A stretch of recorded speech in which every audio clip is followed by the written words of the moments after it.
बिस्मिल्लाहिर्रहमानिर्रहीम। Dear students, आज से हम नया आर्टिकल स्टार्ट करने जा रहे हैं which is active filters. Active filter start करने से पहले लास्ट क्लास में आई गेस एक स्टूडेंट ने पूछा था कि जो हम डेटा कन्वर्टर्स कर रहे थे वो डेटा कन्वर्टर्स बेसिकली सेड्रर स्मिथ का कौन सा चैप्टर है। तो डेटा कन्वर्टर जो है वो बेसिकली चैप्टर नंबर 9 है, ठीक है। लेकिन जब आप चैप्टर नंबर 9 में डेटा कन्वर्टर्स देखेंगे तो डेटा कन्वर्टर्स में जो डिजिटल टू एनालॉग कन्वर्टर हैं वो तो ये दोनों कॉन्फ़िगरेशंस आपको मिल जाएँगी, लेकिन वो इतनी वेल एक्सप्लेन्ड नहीं होंगी जिस तरह से मैंने आपको कराई थी आर टू आर लैडर और समर बेस्ड जो थी। लेकिन जो एनालॉग टू डिजिटल कन्वर्टर है उसमें फ्लैश टाइप होगी और शायद उसके अलावा जो बाकी हमने कवर की थी 2 कॉन्फ़िगरेशंस वो उस तरह से मौजूद ना हो। तो उनके लिए आपको फिर जो मेरे लेक्चर नोट्स हैं उन्हीं को ही रेफ़र करना होगा। अच्छा, अब हम स्टार्ट करेंगे एक्टिव फ़िल्टर्स वाला पार्ट। तो उससे पहले मैं जो है वो लेक्चर शेयर करता हूँ अभी आपके साथ स्क्रीन के ऊपर। एक चीज़ और मैं क्लास के स्टार्ट में भी जो है वो अ, यहाँ पे मेंशन कर दूँ कि अब से जो आपका डेटा अपलोड होगा, जितना भी वो आपका जो न्यू गूगल क्लासरूम है उसके ऊपर अपलोड हुआ करेगा। सो फ्रॉम टुडे ऑनवर्ड जितने भी आपके लेक्चर्स हैं वो सारे के सारे जो हमारा न्यू गूगल क्लासरूम है जो कि आपके एयू डोमेन के ऊपर है उस पे अपलोड होगा। So that's why get registered to that particular Google classroom as soon as possible. Plus जो है वो असाइनमेंट जो मैंने आपको लास्ट वीक एक थेवेनिन इक्विवेलेंट कैलकुलेट करने को कहा था वो असाइनमेंट भी मैं उसी गूगल क्लासरूम पे अपलोड करूँगा और उसी पे ही उसकी सबमिशन भी होगी। और नेक्स्ट मंडे जो है उसकी जो आपकी क्लास होगी उसमें आपका क्विज़ होगा। अब क्विज़ किस पार्ट में से होगा वो इस वीक की जो लास्ट क्लास है यानी वेडनेसडे की क्लास है उसमें मैं बता दूँगा कि क्विज़ के कौन-कौन से आर्टिकल्स हैं जिनको आपने कवर करना है, जिसमें से आपका क्विज़ होगा, ठीक है? तो बेसिकली जो अभी और स्टूडेंट्स जॉइन कर रहे हैं अगेन मैं बता दूँ कि आज से जितना भी हमारा क्लासेस का डेटा होगा वो अपलोड हुआ करेगा न्यू गूगल क्लासरूम पे और उसी पे आपने जो है वो अब रजिस्टर्ड रहना है।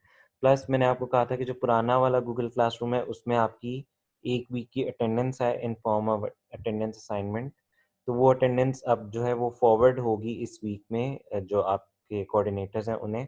तो इसलिए आपने उस क्लासरूम को भी अभी लीव नहीं करना क्योंकि पिछले वीक तक का सारा डेटा उसी क्लासरूम में अवेलेबल है। सो दैट्स व्हाई उस पे भी तो अभी सर इन्रोल हैं। पिछले अस्सलाम वालेकुम सर। वालेकुम सलाम। काइंडली मुझे कंप्लीट करने दें। तो आप अभी जी उस सर। पुराने क्लासरूम पे भी एनरोल्ड रहें ताकि वहाँ से आपका अटेंडेंस का डेटा कलेक्ट करके मैं फॉरवर्ड कर सकूँ। और जो पिछले वीक की अटेंडेंस है वो तो हमारी चैट पे आती है, उसका तो कोई इश्यू नहीं है। और एक और चीज़ ये है कि जो सीआर अब्दुल्ला हैं उन्होंने एक काम करना है। मैं आज इस गूगल क्लासरूम सॉरी व्हाट्सएप के ग्रुप पे आप लोगों की क्लास की जो अटेंडेंस शीट है वो फॉरवर्ड करूँगा। तो अटेंडेंस शीट में ये देखना है कि जितने स्टूडेंट्स उसमें मेंशन्ड हैं, क्या वो स्टिल एनरोल्ड हैं इस कोर्स में या नहीं। तो उसमें ये है कि स्टूडेंट खुद भी देख के अपना स्टेटस और अपना रोल नंबर ग्रुप पे भेज सकता है या अब्दुल्ला को बता दें, अब्दुल्ला मुझे फाइनल फॉर्म में बता देगा कि इस अटेंडेंस शीट में कौन-कौन सा स्टूडेंट स्टिल एनरोल्ड है, किसी ने फ्रीज़ तो नहीं कर दिया या किसी ने लीव तो नहीं कर दिया। ताकि जब मैं आपकी अटेंडेंस फॉरवर्ड करूँ तो मुझे पता हो कि कौन सा स्टूडेंट जो है वो लीव कर चुका है और कौन से स्टूडेंट्स जो हैं वो एनरोल्ड थे और अगर उनकी पीछे के वीक्स की अटेंडेंस नहीं भी है मेरे पास तो मुझे उसका फिर टेक केयर करना है कि स्टूडेंट की अटेंडेंस शॉर्ट ना हो। ठीक है, तो ये एक्सेल शीट जो मैं आज भेजूँगा ग्रुप के ऊपर इसमें से आप लोगों ने वेरीफ़ाई कर लेना है कि आपका नाम उसमें होना चाहिए और आप सब जो हैं वो रजिस्टर्ड हैं क्लासरूम पे भी और उस अटेंडेंस शीट में भी जो यूनिवर्सिटी के पोर्टल पे आपका नाम है। तो आज से जो अटेंडेंस है वो फॉरवर्ड हुआ करेगी कोऑर्डिनेटर को और कोऑर्डिनेटर जो है वो अटेंडेंस सिस्टम में एंटर करेगा और पिछले जो 4 वीक की अटेंडेंस है वो भी मैं फॉरवर्ड कर दूँगा कोऑर्डिनेटर को। तो इसलिए ये मेक श्योर करना ज़रूरी है कि उन्हीं लोगों की अटेंडेंस जाए जो स्टिल सिस्टम में मौजूद है। जी, यावर आप क्या पूछ रहे हैं? सर वो आपसे कल शाम के टाइम व्हाट्सएप के ग्रुप में भी आपसे एक रिक्वेस्ट की थी, वो आपने फिर आप कह दिया था सर। उसमें पिछले लास्ट वीक में जो वीडियोस थी सर, वो नेट में डाउनलोडिंग का कोई इशू था, मैं मेरी तरफ से जहाँ मैं रहता हूँ, तो मैं डाउनलोड करके सुन नहीं कर पाया था। तो मैंने ये 2 डेज में लेक्चर 4 पार्ट 2 तक मैं आपके साथ हो गई हूँ। सिर्फ एक ओके एक की 2 वीडियोस अब रहती है मेरी ना सर। उसमें कुछ इश्यूज आ रहे हैं, कुछ क्वेश्चंस आ रहे हैं। तो सर आज की लेक्चर जब ये एंड होगा ये वाली मीटिंग, सर आप काइंडली जो दूसरी मीटिंग आप अच्छा, वो क्वेश्चन इसमें से हम भी ऐसे कल कर आप लेते हैं करेंगे। कि ये जो आज का लेक्चर है, जो कल का लेक्चर है, वो तो हम जो फ्रेश लेक्चर होगा और उसका क्वेश्चन आंसर सेशन कर लेते हैं। मीनवाइल आप ठीक है जो सर। आपकी वीडियोस अभी रहती हैं वो देख लें। तो जो वेंसडे जी की सर। क्लास है वो पूरी की पूरी हम फिर जो है वो question answer question session. Answer से ठीक है सर, ये भी ठीक बेस्ट है, है। तो आज ठीक और है कल सर। हम ठीक फ्रेश है। कंटेंट पढ़ लेते हैं और उससे रिलेटेड ही आप क्वेश्चंस पूछ सकते हैं। फिर वेंसडे वाली ठीक है सर। क्लास सोलली जो होगा वो क्वेश्चन आंसर सेशन होगा। ठीक है सर निसार सर भाई। ये क्लासरूम का ओके, कोड भी काइंडली शेयर कर दीजिएगा। क्लासरूम का कोड, अच्छा चलें, चलें now I am starting the lecture. So please आप लोग जो हैं वो म्यूटेड रहेंगे और फिर लेक्चर के एंड में जो है वो आप क्वेश्चन पूछ सकते हैं।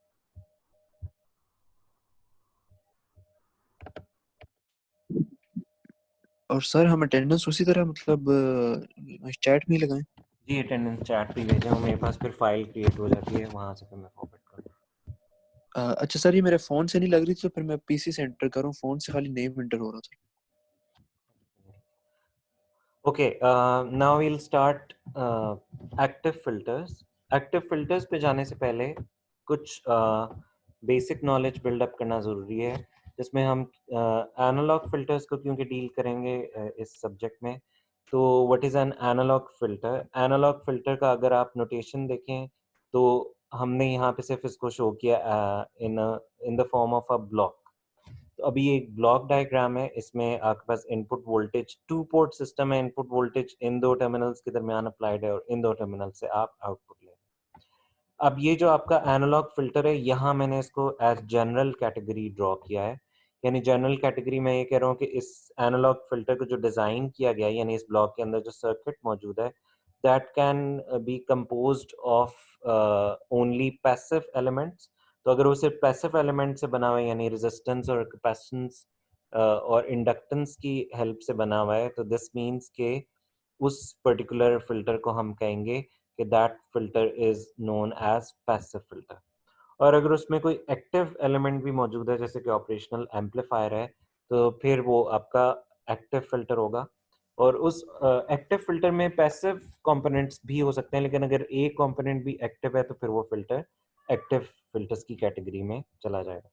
अब पैसिव और एक्टिव में क्या डिफरेंस होता है कि जो पैसिव एलिमेंट्स होते हैं, रेजिस्टेंस, कैपेसिटेंस एंड इंडक्टेंस, वो आपके क्या होते हैं, वो पावर कंजम्पशन कर रहे होते हैं, जबकि एक्टिव फिल्टर जो है वो गेन भी प्रोवाइड करता है, जैसे आपने ऑपरेशनल एम्पलीफायर में देखा था। तो अभी जनरली अगर हम बात करें तो जो एनालॉग फिल्टर्स होते हैं, they can be either active filters और पैसिव फिल्टर्स। ओके, फिर पहले हम स्टार्ट लेते हैं विद पैसिव फिल्टर्स, थोड़ा सा उसको अंडरस्टैंड कर लेते हैं और फिर उससे हम स्विच करेंगे कि हमें पैसिव फिल्टर्स को छोड़कर एक्टिव फिल्टर्स की तरफ क्यों स्विच करना पड़ता है। तो पैसिव फिल्टर्स जो हैं, they can be either RC circuit, RL circuit और आरएलसी सर्किट्स। इसमें रेजिस्टेंस के अलावा कोई एक कंपोनेंट जो है वो एनर्जी स्टोरेज कंपोनेंट ज़रूर होता है, जो कि कैपेसिटेंस या इंडक्टेंस है। क्योंकि अगर सिर्फ रेजिस्टिव सर्किट जो होता है वो फ्रीक्वेंसी इंडिपेंडेंट सर्किट होता है, तो अगर आपने फ़िल्टर डिज़ाइन करना है, तो अगर उसमें आप सिर्फ रेजिस्टेंस कनेक्ट करके फ़िल्टर डिज़ाइन करने की कोशिश करेंगे, तो क्योंकि रेजिस्टिव सर्किट जो है वो फ्रीक्वेंसी इंडिपेंडेंट सर्किट है, तो उसमें आप फ्रीक्वेंसी डिपेंडेंसी इंक्लूड नहीं कर सकते जब तक कैपेसिटेंस या इंडक्टेंस ना आए, क्योंकि कैपेसिटेंस और इंडक्टेंस की जो एडमिटेंस होती है, that is a function of frequency. तो दैट्स वाई जब आपका कैपेसिटर या इंडक्टर ऐड होता है सर्किट में, तो फिर फ्रीक्वेंसी डिपेंडेंस जो है वो ऐड हो जाती है। अब हम सिंपल सी एक एग्जांपल से अगर स्टार्ट करें, which is a RC circuit. तो ये जो आरसी सर्किट है, ये एक सीरीज आरसी सर्किट से मैं स्टार्ट ले रहा हूँ। ये जो सीरीज आरसी सर्किट है, इसमें आप जो आउटपुट वोल्टेज कंप्यूट कर रहे हैं वो अक्रॉस कैपेसिटेंस कंप्यूट कर रहे हैं। अब ये जो आरसी सर्किट है, ये आरसी सर्किट हम ऑलरेडी जो है वो इसका ट्रांसफर फंक्शन जो है वो बिल्डअप कर चुके हैं। ठीक है, ये हमने जब frequency response of operational amplifier किया था तब हमने इसको देखा था। अच्छा, अब इस पर्टिकुलर सर्किट की जो मैंने जनरल फिगर बनाई थी, इसमें जो ट्रांसफर फंक्शन है, what is a transfer function? Transfer function आपको ये बताता है कि ये जो पर्टिकुलर सर्किट है, ये इनपुट को आउटपुट में कैसे ट्रांसफॉर्म करेगा। तो अगर ये ट्रांसफर फंक्शन इटसेल्फ जो है वो फ्रीक्वेंसी डिपेंडेंट फंक्शन है, सो दिस मीन्स कि फिर ये जो ट्रांसफर फंक्शन है ये इन टर्म्स ऑफ फ्रीक्वेंसी भी वेरिएंट हो सकता है, यानी फ्रीक्वेंसी की टर्म्स में भी कोई ना कोई ऑपरेशन अप्लाई कर सकता है। ठीक है, लेकिन अगर सिर्फ रेजिस्टिव सर्किट है तो फिर तो उसमें आपकी सिर्फ इन टर्म्स ऑफ एम्पलीट्यूड वेरिएंस आएगी आउटपुट के अंदर, लेकिन इन टर्म्स ऑफ फ्रीक्वेंसी उसमें कोई वेरिएंस नहीं आएगी। तो अगर सिर्फ रेजिस्टिव सर्किट हो then this h would not be a function of omega.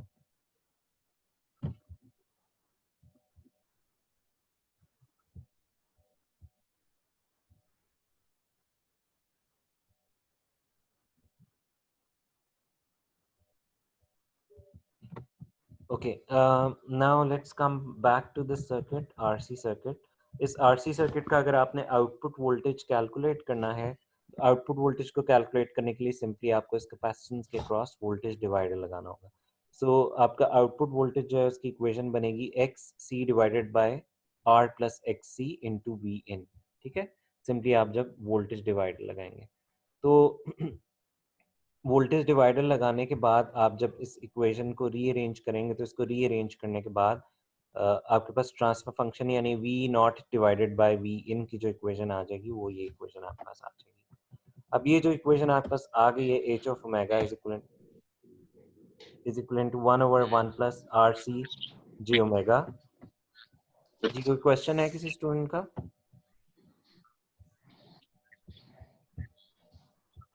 No sir. Okay, keep yourself muted then, बीच में डिस्टरबेंस ना करें। ओके, अब ये हमारे पास जो ट्रांसफर फंक्शन आ गया, अब ये ट्रांसफर फंक्शन एक कॉम्प्लेक्स वेरिएबल है। कॉम्प्लेक्स वेरिएबल में से इसलिए कह रहा हूँ क्योंकि इसमें जे यानी इमेजिनरी जो नंबर है वो भी एग्जिस्ट कर रहा है। So that's why this is a complex number. So if it's a complex number, then you will have its magnitude and its angle as well. यानी इसमें फेज और मैग्नीट्यूड दोनों की इंफॉर्मेशन होगी। अगर आपने इसका मैग्नीट्यूड कैलकुलेट करना है तो ये जो आपके पास रिस्पॉन्स आ रहा है ये जनरली अगर मैं देखूं तो ये 1/a plus J B times के इक्वलेंट है। यानी जनरल फॉर्म आप ये कह सकते हैं कि a को मैं 1 अज्यूम कर लूँ और b को मैं आर सी ओमेगा अज्यूम कर लूँ तो ये 1/a प्लस जे बी के इक्वलेंट है। तो ये एक कॉम्प्लेक्स नंबर हमारे पास आ गया, कॉम्प्लेक्स वेरिएबल। तो अब अगर मैं इसका मैग्नीट्यूड कंप्यूट करूँ तो सिंपली जो न्यूमरेटर है वो रियल नंबर है और जो डिनोमिनेटर है उसमें under root real square plus imaginary part square, इससे आपके पास जो है वो इसका मैग्नीट्यूड कंप्यूट हो जाएगा। और अगर आपने इसका फेज कैलकुलेट करना है तो इसका फेज कैलकुलेट करने के लिए आपके पास जो रिलेशनशिप होती है tan inverse imaginary part divided by real part.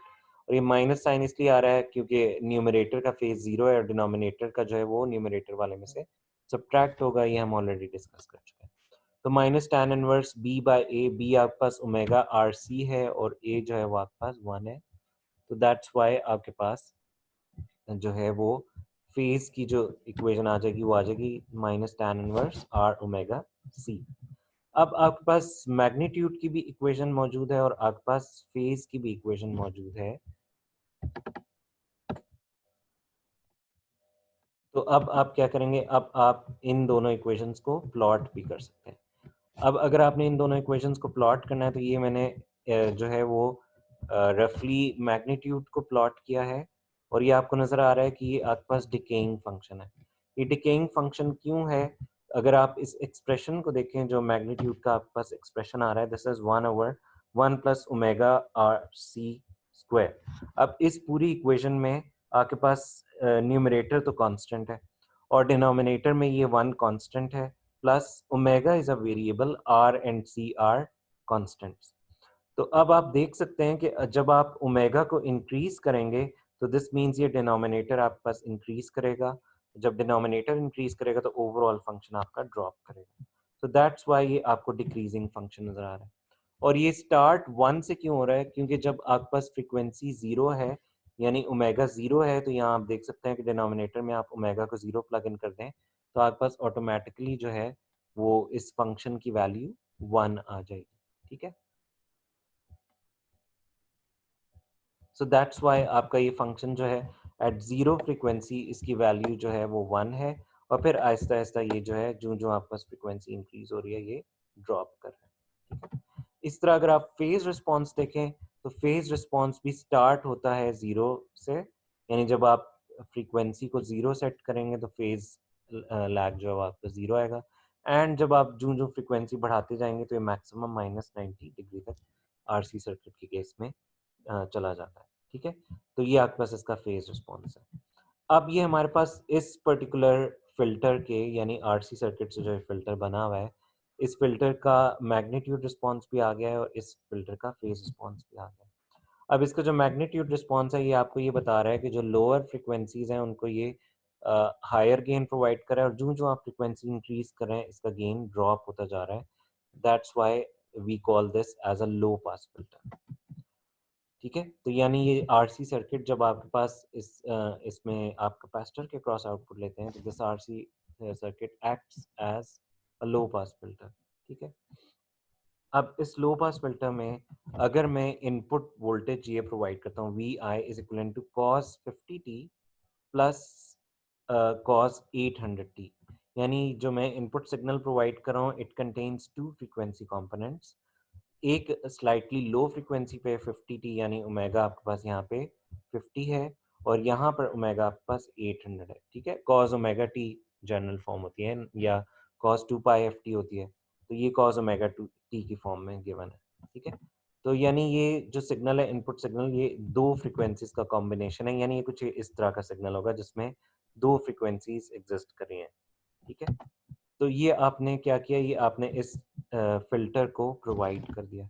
अब जब आपने इस फिल्टर को प्रोवाइड कर दिया अब आपने क्या करना है, अच्छा आप ये देख सकते हैं कि जो दोनों आपके पास फ्रीक्वेंसी कंपोनेंट्स हैं उनका जो मैग्नीट्यूड है दैट इज इक्वल टू 1। ठीक है, इस कॉस के साथ कोई स्केलिंग फैक्टर हमें नहीं नजर आ रहा, तो दिस इज यूनिटी, और इस कॉस के साथ भी यूनिटी फैक्टर एग्जिस्ट कर रहा है, यानी जो इनपुट सिग्नल है उसमें जो दो कंपोनेंट्स हैं उनका जो मैग्नीट्यूड है दैट इज इक्वल टू 1, और इनमें जो फेज है that is also equal to 0। यहाँ पे प्लस या माइनस थीटा की टर्म एग्जिस्ट नहीं कर रही दोनों में, जो जनरल कॉस की फॉर्म होती है cos of omega T plus theta. ठीक है, तो थीटा यहाँ पे एग्जिस्ट नहीं कर रहा, सो दिस मींस ये जो दोनों सिग्नल्स हैं दे आर एट 0 फेज।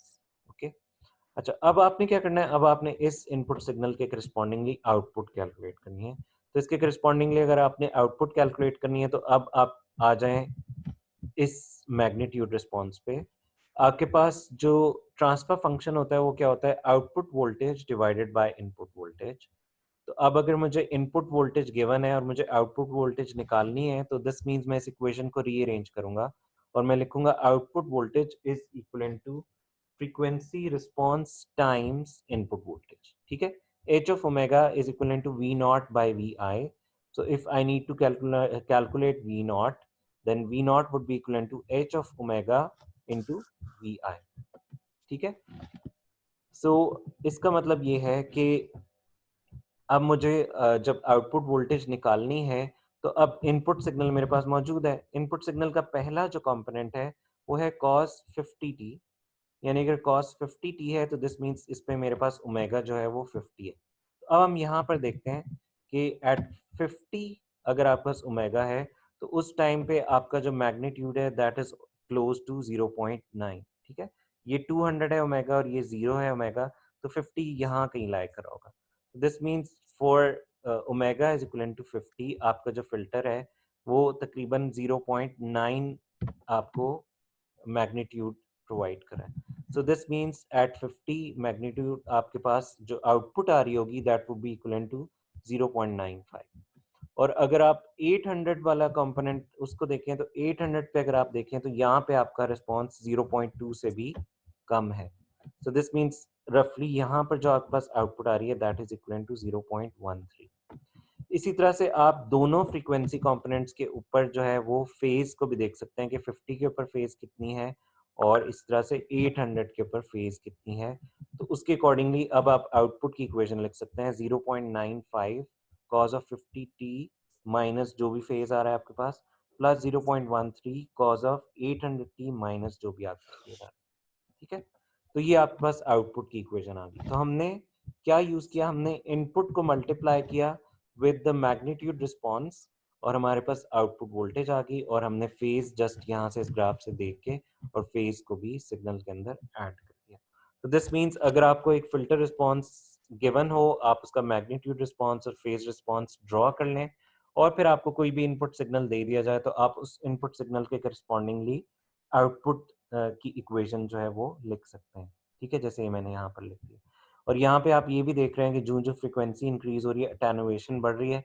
यहाँ पे आप देख सकते हैं कि आपके आउटपुट जो टर्म है उसके अंदर जो लो फ्रीक्वेंसी है उसका कंट्रीब्यूशन बहुत ज्यादा है, उसके साथ जो स्केलिंग फैक्टर है दैट इज 0.95, जबकि जो आपके पास हाई फ्रीक्वेंसी है उसका जो स्केलिंग फैक्टर है that is equal to 0.13।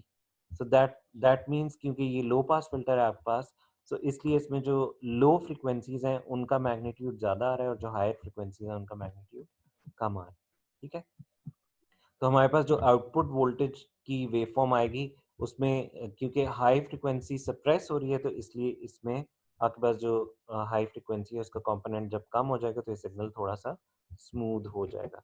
So that's why हम कहते हैं कि जब पीछे भी मैंने आपको डिजिटल टू एनालॉग कन्वर्टर पढ़ाया था तो उसमें मैंने कहा था कि जो डिजिटल टू एनालॉग कन्वर्टर का आउटपुट होता है that is a step response, उसको अगर आप लो पास फिल्टर से गुजारें तो लो पास फिल्टर उसमें से हाई फ्रीक्वेंसी कंपोनेंट्स को सप्रेस कर देता है और सिग्नल आपका स्मूथ हो जाता है। ठीक है, तो वो यही रीजन है कि आपके हाई फ्रीक्वेंसी कंपोनेंट्स क्योंकि उनकी कंट्रीब्यूशन आप मिनिमाइज कर रहे हैं, सो दैट्स व्हाई सिग्नल जो है वो स्मूथ हो जाता है। अच्छा, अब हम ये देखते हैं कि हमें एक्टिव फिल्टर्स की तरफ जाने की क्यों जरूरत है जब हमने पैसिव फिल्टर्स को पढ़ लिया। एक्टिव फिल्टर्स में जाने की जरूरत इसलिए है कि पैसिव फिल्टर्स की कुछ ना कुछ लिमिटेशन है, और उसमें से पहली लिमिटेशन ये है कि जो आपके पास पैसिव फिल्टर है ये डिप्लीट कर देता है पावर को, यानी पावर को रिड्यूस कर देता है। पावर को इसलिए रिड्यूस कर देता है क्योंकि इस सर्किट का जो रेजिस्टिव और कैपेसिटिव कंपोनेंट है ये दोनों खुद भी पावर कंज्यूम करेंगे। तो इसका मतलब है वी इन इतना सफिशिएंट होना चाहिए कि इन दोनों का जो ड्रॉप है उसको अगर आप माइनस कर दें तब भी आपके पास आउटपुट वोल्टेज आ रही है। सो दिस मीन्स कि आपका जो पैसिव फिल्टर सर्किट है वो पावर को डिप्लीट करता है या पावर कंज्यूम करता है। एक तो लिमिटेशन इसकी ये है। ठीक है, और दूसरी लिमिटेशन ये है कि इसमें देयर इज नो आइसोलेशन।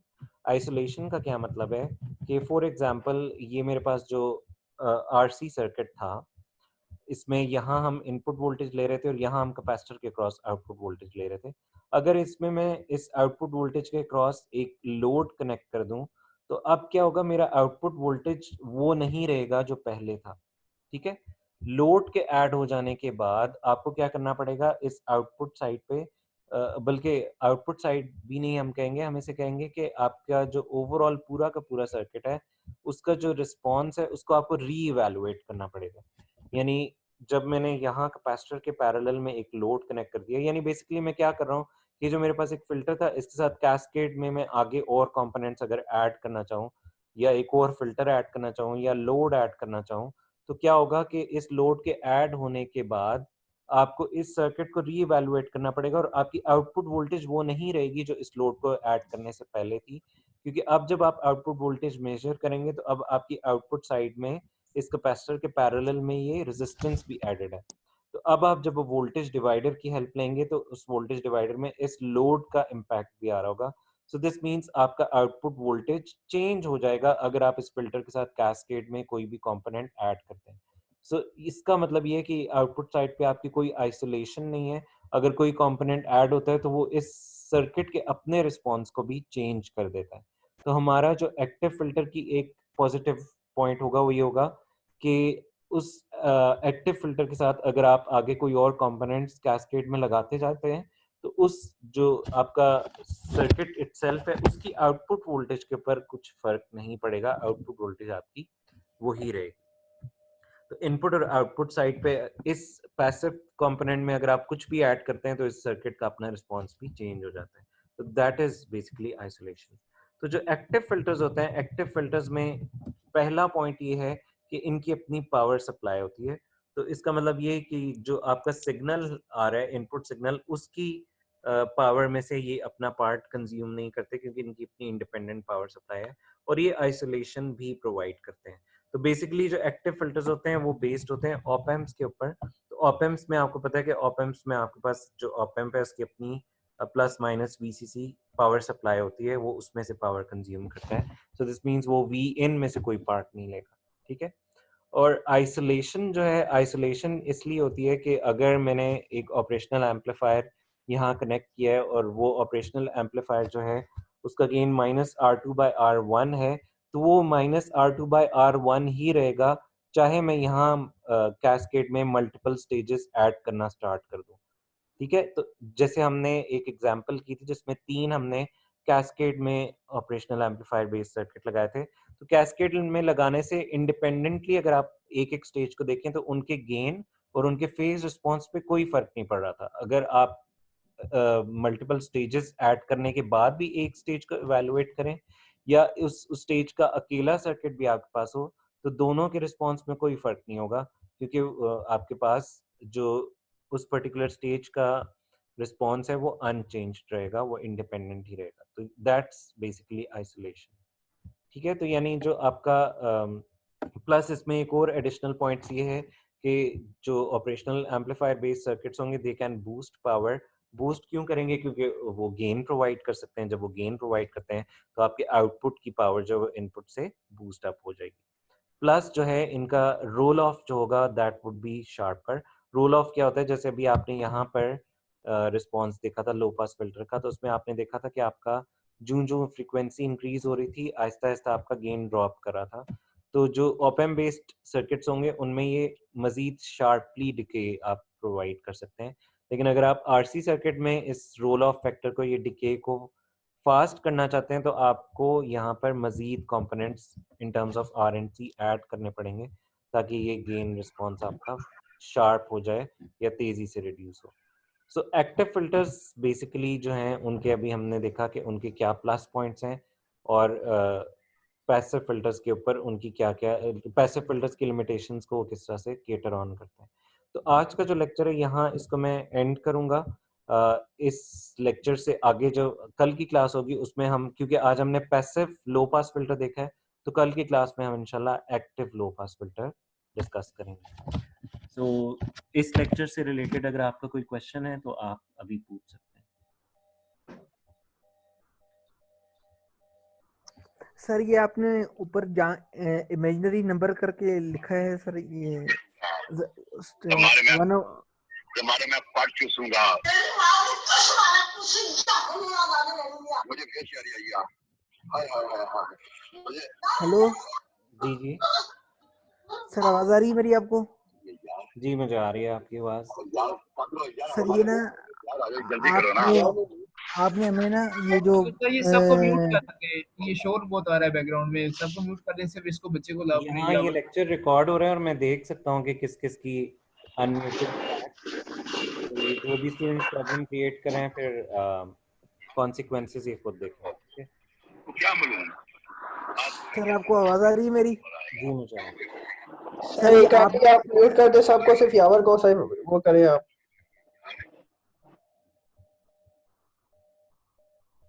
आपको क्या बोलूं? आपको मैं क्या पकड़ लो अपने पकड़ लो, मर दूंगा डालूंगा, तेरी शर्मगार चूसूंगा। दानियाल दानियाल को रिमूव कर दे सर, ये हमारी क्लास का नहीं है। हमारे में तो ये कहाँ से ऐड हुआ है फिर? ये ग्रुप सर में कोई क्यों? पता नहीं है, हमारी क्लास का नहीं है। अब्दुल्ला अगर आप ऑनलाइन हैं तो इन्हें रिमूव करें, दानियाल को। सर ये हर क्लास में खुद ही ऐड हो जाता है। ग्रुप तो आपका अपना क्रिएटेड है ना, इसमें से इन्हें रिमूव करें फिर। अच्छा यावर, आप अपना क्वेश्चन। सर ये ना कोई स्टूडेंट है जो इसे ऐड करता है सर। अच्छा, तो लिंक तो सर हमारे पास ही होता है, तो वो शायद उसे पर्सनली लिंक भेज देता हो, इस तरह भी सर हो सकता है कुछ। अच्छा ठीक है।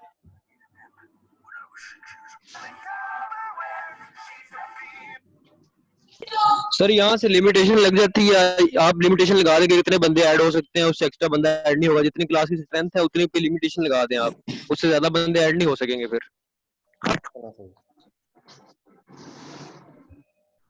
अच्छा, अभी क्वेश्चन है किसी का? सर मैं पूछना चाह रहा था जी आप पूछें।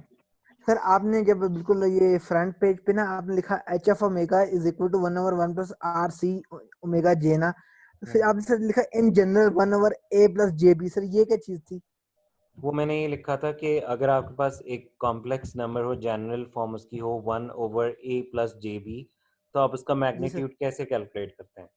और फिर सही उस हो गया जनरल सर। नंबर में हमने देखा कि हमारे केस में a क्या है और b क्या है, और फिर हमने उसकी सही। वैल्यूज प्लग इन कर दी। अच्छा, ए की जगह सर आपने कह दिया 1 है और a बी की की जगह जगह 1 है। आर सी ओमेगा, ठीक हो गया। और सर ये माइनस जो आया ये इस वजह से है वो न्यूमरेटर का फेज डिफरेंस 0 होता है और न्यूमरेटर का डिनोमिनेटर का 0 है और जो डिनोमिनेटर का है उसमें से सब्ट्रैक्ट होगा। ठीक हो गया सर। और सर ये जो आपने ग्राफ में पहला जो मैग्नीट्यूड का ग्राफ है, दूसरा फेस का ग्राफ है सर। जी जी ठीक है सर, ये बात। और सर ये जो आपने इनपुट पे cos 50t plus cos 800t ना, ये अपने पास सेट की भी वैल्यूज हैं या इनके जी पीछे जी हमें एक कोई साइंस है? सैंपल इनपुट गिवन है, ये सैंपल हमने इनपुट आउटपुट गिवन लिया। है, ठीक हो गया सर। ठीक है सर ये इस इक्वेशन में सर पार्टिसिपेट कैसे कर रहा है, वो जो फेज है हमारे पास वो बता दें। कौन सी इक्वेशन में? सर जो इनपुट की इक्वेशन है जिसमें इनपुट की जो इक्वेशन फेज में की जो बात। आपके पास कॉस के दोनों कंपोनेंट्स हैं वो दोनों जीरो फेज के ऊपर हैं। आप कॉस की अगर जनरल इक्वेशन देखें तो होती है cos omega T plus theta, तो ये ओमेगा जी 50 सर जी। एग्जिस्ट कर रहा है, थीटा एग्जिस्ट नहीं करा, तो यहाँ कोई फेज नहीं। लेकिन फिल्टर से पास जी होने के बाद जो आउटपुट आ रही है उसमें फेज इंट्रोड्यूस हो गया है ड्यू टू कैपेसिटर। ठीक हो गया सर। फिर नीचे फेज सर कैसे ऐड सर हुए हैं? सर वो फेज फेज बता दें सर जी कैसे की है, ऐड कैसे किया है इसमें सर जी वो बता दें। हाँ जी, -15 इसमें और ऐसे ऐड किया है -55। कि जो ये आपके पास फेज रिस्पॉन्स का कर्व है, ये फ्रीक्वेंसी वर्सेस फेज है। तो आपके पास जो 50 वाला कंपोनेंट है उसके अगेंस्ट आप देखेंगे कि आपके पास वाई एक्सिस पे कितनी फेज आ रही है, और इसी तरह 800 वाला जो कंपोनेंट है उसके लिए देखेंगे कि आपके पास वाई एक्सिस पे कितनी फेज आ रही है। जो भी फेज आपके पास आ रही है उसको आप माइनस के साथ दोनों कंपोनेंट्स में ऐड कर देंगे। सही बात ही समझ आई सर। देखिए जब आपने मैग्नीट्यूड देखना है, जो ये 0.95 और 0.13 आ रहा है, इसके लिए जी आप सर। देखेंगे मैग्नीट्यूड रिस्पॉन्स वाला कर्व। इसमें आप ठीक है देखेंगे सर। एक्स एक्सिस पे आपके पास ओमेगा रन कर रहा है, तो आप देखेंगे कि ऐसे आपका जो ठीक है कंपोनेंट है सर। उसकी फ्रीक्वेंसी कितनी है। जैसे अगर मेरे पास 50 है फ्रीक्वेंसी, तो 50 के अगेंस्ट मैं देखूंगा कि मेरे पास यहाँ पर वाई एक्सिस में कितनी आउटपुट आ रही है, जो कि 0.9 से ज्यादा है। ठीक है, जी सर। और इसी तरह से जो 800 है वो 0.2 से कम थी, तो वहां से मैंने 1.9 ले ली और एक 0.12 ले ली। ठीक है, या 0.13। और जब आपने फेज देखना होगा तो फेज रिस्पॉन्स में आप देखेंगे कि 50 फ्रिक्वेंसी के अगेंस्ट फेज कितना आ रहा है यहाँ से, और इसी तरह से आप देखेंगे 800 फ्रिक्वेंसी के अगेंस्ट कितना फेज आ रहा है, और उन दोनों फेजेस को आप यहाँ पे यूज कर लेंगे सिंपली। सर ये जो अभी आपने एक और बात ये पे दिया, आप ऐड करेंगे या सेपरेट करेंगे सर, एक वो बात रिपीट कर दें। सब्ट्रैक्ट होगा ना, क्योंकि यहाँ पे फेज लैग आ रहा होता है, आरसी सर्किट है तो ना, तो इसलिए सर आपने तो एक पिछले लेक्चर में कहा था फेज में ऐड या मल्टीप्लाई होता है, आपने एक ऐसी बात भी बोली थी अपने इसी तो इससे वो पिछले। मैंने आपको तब बताया था जब कैस्केड में हमने लगाया था मल्टीपल स्टेजेस में, जी वो सर। खैर डिफरेंट कॉन्सेप्ट था। यहाँ भी हम जी एक सर। स्टेज की बात करें तो इससे कंफ्यूज ना करें। अच्छा सर, ये जो आपने ये क्वेश्चन लिखी 0.95 cos 50, सर ये चीज क्या शो कर रही है हमें? ये आपकी आउटपुट वोल्टेज की इक्वेशन है। सर ये जो हमने फिल्टर यूज कर रहे हैं ये सर लो पास फिल्टर है ना जी सर, तो ये इसकी आउटपुट शो कर रहा है ये वाला हाँ जी, इक्वेशन। अब इसकी आउटपुट के जो दोनों कंपोनेंट उसमें आप देख सकते हैं कि जो लो फ्रीक्वेंसी वाला कंपोनेंट है उसके साथ स्केलिंग फैक्टर आपके पास 0.95 का है, यानी क्लोज टू 1 है। ठीक। लेकिन ठीक जो है सर। हाई फ्रीक्वेंसी है उसके साथ जो है वो 0.13 है, तो हाई फ्रीक्वेंसी वाला सप्रेस हो गया। ठीक है सर, ठीक हो गया सर। और सर ये आपने फिर कहा कि output is dominated by low frequency, वो सर ये दो इसमें जो डोमिनेट कर गई लो फ्रीक्वेंसी वो 0.13 वाला कंपोनेंट है ना सर? नहीं नहीं, जी सर। 0.95 वाला जिसके साथ स्केलिंग फैक्टर ज्यादा है वो डोमिनेटिंग है ना। 50 टी फ्रीक्वेंसी कम है, 800 टी फ्रीक्वेंसी ज्यादा है। सही हो गया सर, 50 टी ठीक हो वाला गया सर। डोमिनेटिंग है और 800 टी वाला जो है वो सप्रेस हो गया। और सर सर ये ये फिर एक्टिव फील्ड का हमने डिस्कस किया ना।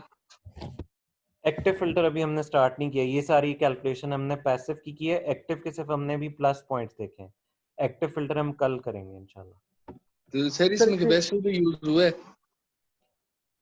देखें आर एंड सी जो एलिमेंट्स है ना, R and C elements basically आपके जो हैं वो कोई गेन नहीं प्रोवाइड करते, तो इसलिए हम आर सी बेस्ड जो सर्किट्स होते हैं उन्हें पैसिव फिल्टर्स, जो ऑप एम्प बेस्ड होते हैं उनको हम एक्टिव फिल्टर्स कहते हैं, क्योंकि ऑप एम्प जो है वो गेन भी प्रोवाइड करता है। ठीक हो सर ये सर इस पेज पे आप रुकिएगा थोड़ा सा। सर ये जो आपने अभी आपका पॉइंटर जिस जगह पे आपने रखा हुआ है ना, ये वाली जो सर वेव आ रही है, हम ये समझे ये विद नॉइस आ रही है और आउटपुट में नॉइस नहीं हो नहीं, गया। ये जो वेव फॉर्म है ये इनपुट की वेव फॉर्म है, और इस इनपुट की वेव फॉर्म में हाई फ्रीक्वेंसी और लो फ्रीक्वेंसी कंपोनेंट दोनों है। ठीक हो गया जब सर। आपने इसको फिल्टर से गुजारा तो फिल्टर से गुजरने के बाद इसमें हाई फ्रीक्वेंसी कंपोनेंट क्योंकि सप्रेस हो गया है, तो इसलिए थोड़ा स्मूथ हो गया है। लेकिन सर अभी आपने पीछे कहा कि जो यहाँ लिखा हुआ था कि डोमिनेट कर जाएगा, output is dominated by low frequency ना। हाँ हाँ, तो अब हमें यही नजर आ रहा है ना कि हमारे पास आउटपुट पे जो लो फ्रीक्वेंसी कंपोनेंट है वो नजर आ रहा है, जो हाई फ्रीक्वेंसी कंपोनेंट था वो सप्रेस सही हो गया सर, ठीक है सर, समझ आ गई सर। ठीक है सर, बहुत बहुत शुक्रिया आपका सर, जज़ाकल्लाह। जी अब्दुल्ला। सर मेरी आपसे एक रिक्वेस्ट है सर, ये जो अटेंडेंस शीट है ना वो एक दफा ग्रुप में भेज दीजिएगा, ताकि हर बंदा अपनी अटेंडेंस एक दफा देख ले, अगर किसी को कोई क्वेरी हो तो वो आपको कह दे कि अटेंडेंस ठीक है, लगी है या नहीं लगी। अभी गूगल क्लास जो आपका सॉरी व्हाट्सएप ग्रुप है उसमें वो एक्सेल शीट भेज देता हूँ, आप देख लें कि आपका जी नाम सर। उसमें है या नहीं। और ये अब्दुल्ला आपने देखना है ठीक कि है सर। उसमें कोई एडिशनल स्टूडेंट जो फ्रीज कर गया हो या उसने छोड़ दिया हो वो तो नहीं है। जी सर। ठीक है, ठीक है सर, मैं वो देख लूँगा। Okay sir. Okay, thank you, Allah.